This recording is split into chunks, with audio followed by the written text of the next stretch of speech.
வணக்கம் என் அன்பான சகோதர சகோதரிகளே, இன்று நாம் சிவபெருமானின் மிகப்பெரிய ஒரு இரகசியத்தை பார்ப்போம். பொதுவாக நாம் 4 கரங்களுடன் தரிசிக்கும் அந்த ஆதிசிவன் சில இடங்களில் 18 கரங்களுடன் விஸ்வரூபம் எடுக்கிறார். இது வெறும் கலைநயம் அல்ல, மாற்றக்கூடிய 18 சூட்சம இரகசியங்கள் இந்த கரங்களில் ஒளிந்துள்ளன. 18 என்ற எண் நம் கலாச்சாரத்தின் ஒரு மாய எண். ஒரு போர் முடிவுக்கு வர 18 நாட்கள் தேவைப்படுகிறது. புனித பயணத்தை முடிக்க 18 படிகள் தேவைப்படுகிறது. அதுபோல ஒரு மனிதன் மிருக நிலையில் இருந்து தெய்வ நிலைக்கு உயர 18 தடைகளை தாண்ட வேண்டியதிருக்கிறது.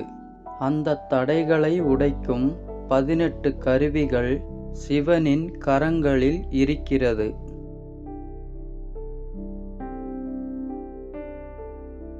முதல் 6 கரங்கள் உங்கள் உள்மன போராட்டத்தை பற்றியது.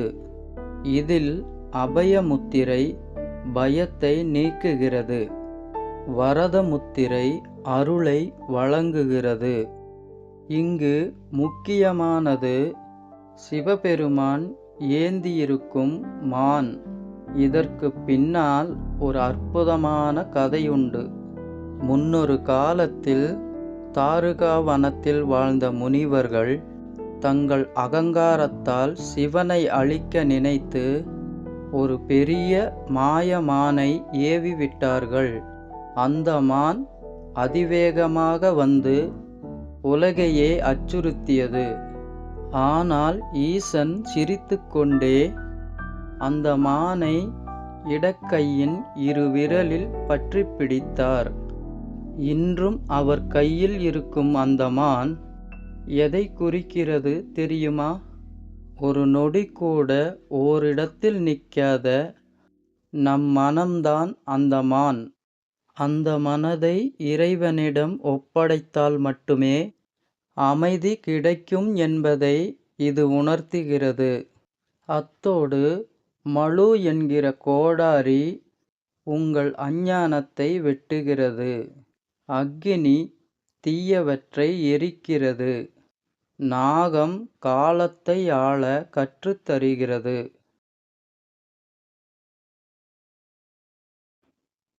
அடுத்த நிலையில் நாம் உலகியல் வாழ்வில் எதிர்கொள்ளும் சவால்களை பார்ப்போம். இதில் தாமரை பற்றற்ற வாழ்வையும் உடுக்கை பிரபஞ்ச ஒளியையும் குறிக்கிறது. இங்கு மிக முக்கியமானது சிவபெருமான் போத்தியிருக்கும் யானை தோல். கஜாசுரன் என்ற அரக்கன் தனக்கு நிகர் எவரும் இல்லை என்ற மமதையில் தேவர்களையும் மக்களையும் துன்புறுத்தினான். அவன் ஆணவத்தின் உச்சமாக யானை வடிவம் எடுத்து வந்தான். சிவன் அவனை அழித்தது மட்டும் அல்லாமல் அவனுடைய யானை தோலை உரித்து தன்மீது போற்றிக் கொண்டார்.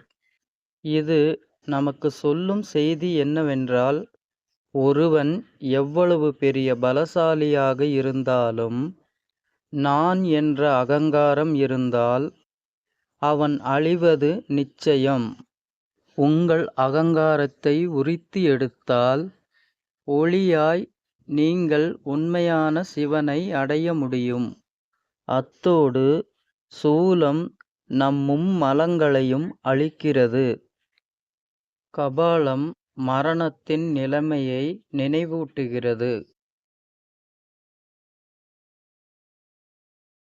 3ஆம் நிலையில் நம் ஞானத்தை நோக்கி பயணிக்கிறோம்.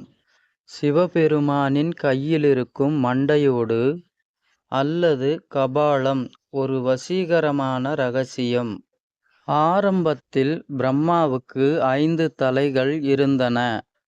அந்த கர்வத்தில் அவர் ஈசனை நிந்தனை செய்தபோது சிவன் ஒரு நகத்தால் பிரம்மாவின் ஒரு தலையை கிள்ளி எடுத்தார். அந்தத் தலை அவர் கையிலே ஒட்டிக்கொண்டது.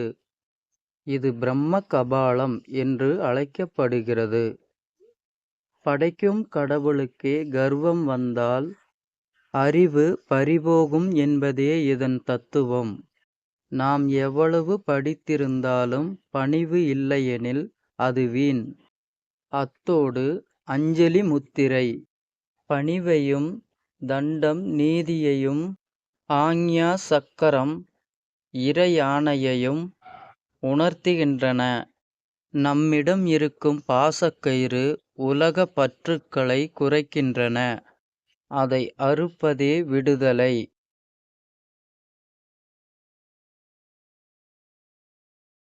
இறுதிப் பகுதியில் நாம் மோட்சத்தைப் பற்றி பார்க்கிறோம். புலித்தோல் விலங்கு தன்மைகளை அடக்குவதையும் அங்குசம் ஐம்புலங்களை கட்டுப்படுத்துவதை குறிக்கிறது. அனைத்துக்கும் மேலாக இருப்பது மகா திரிசூலம். அந்த 3 முனைகளிலும் இச்சை, கிரியை, ஞானம், அதாவது ஆசை, செயல், அறிவு, இந்த 3ஐயும் ஒரு புள்ளிக்கு கொண்டு வருபவன் பிறப்பின் பெருங்கடலிலிருந்து தப்பிக்கிறான். ஈசன் தன் திரிசூலத்தால் அந்தகாசுரன் என்னும் இருள் அரக்கனை வீழ்த்திய கதை. அறியாமையை நீக்கி ஞான ஒளி பிறப்பை குறிக்கிறது. இப்போது சொல்லுங்கள், 18 கரங்கள் கொண்ட சிவன் வெறும் சிலையா? இல்லை, அது நம் வாழ்வில் வரைபடம். உங்கள் மனதை அடக்குங்கள், அகங்காரத்தை உரியுங்கள். அப்போதுதான் அந்த திரிசூலத்தின் உச்சியிலிருக்கும் பேரானந்தத்தை நீங்கள் அடைய முடியும். இந்த ஞானப் பயணம் உங்கள் வாழ்வை மாற்றப்படும். நன்றி, வணக்கம். ஓம் நம சிவாய.